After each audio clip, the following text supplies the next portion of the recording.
Sisi tutakiwa sisi ndio tumuhendo na kumlea yule mama. Sio kwamba hatuna majukumu. Sisi tuna taasisi nyingi za sanaa na nini na vitu kama hivyo. Taasisi ya sanaa yote ni msanii. Kwa hiyo taasisi za sanaa zitakiwa zenyewe ndio zipambanie. Yaani wakati wanaongea na mama anaomba gari, kwa mfano, anaomba gari, sio license hizi nisaidie. Pale pale wale watu ambao tulikuwa tunalipa hela, kampuni ilikuwa inafanya kazi na kampuni ya marehemu mtoto wake anafanya kazi na watu. Walikuwa sio wanatafuta kile cha ziada ambacho aliacha Steve ndio akitoe wampatie mama yake. Tunasema huyu mama sisi hii tumfanye aishi kwa utulivu. Basi tumfanyie kitu fulani. Kwa hiyo zile taasisi ambazo tunafanya nazo kazi zimekuwa hazina msaada.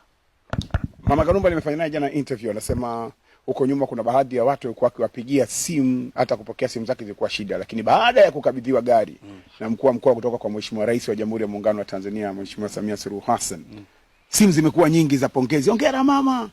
Mama akakuona na vitu kama hivyo. Neno lako kama msanii mkubwa na ni mtu ambaye upo kwenye industry kwa muda mrefu. Kwanza watu baada ya mama kupokea tu gari, simu zimeanza kuwa nyingi. Simu nyingi sana. Na nimwambie tu mamangu, Mama Kanumba, hazitaisha hizo simu. Kuna watu watajitokeza kuonyesha kwamba walipushi. Bwana, tuchukue ujumbe wako tukaupushi kwa mama, ndio mama tumempa nani, Mheshimiwa mkuu wa mkoa ameleta na nini hapo. Kwa hiyo tuko na wewe bega kwa bega. Ukweli ni kwamba ile gari imetoka kwa mama, imetoka straight, imekuja kwa mkuu wa mkoa, amepewa mama. Ni gari yake. Mimi nataka nimwambie mamangu, Mama Steve Kanumba, asitegemee. Na hii naomba ichukue hata mimi pia. Yaani nimedondoka sipo. Yaani ukategemea kwamba kuna wasanii baada ya hapo nimefariki mwaka mmoja, kuna namna ambavyo watakuja kuiangalia familia yangu. Haipo.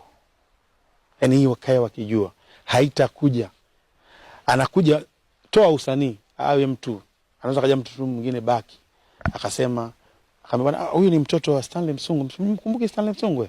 Yule kwa mwigizaji nguli kama Devo. Anajua kile jina hapa. Huyu mtoto wake. Wewe anaishi hivi. Na babake alikuwa hivi. Kwa hiyo watu baki wanaingia sasa hebu na huwa hawanaga matangazo.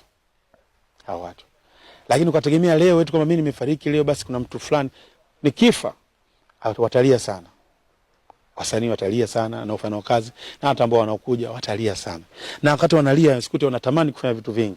Kipindi kile cha msiba watalia. Baada ya hapo kama mimi mwenyewe sijajiweka vizuri ili familia yangu hata naondoka iweze hata kuwa wanaweza kunywa kibakuli cha uji, hayupo mtu wa kuja kuleta uji nyumbani kwangu.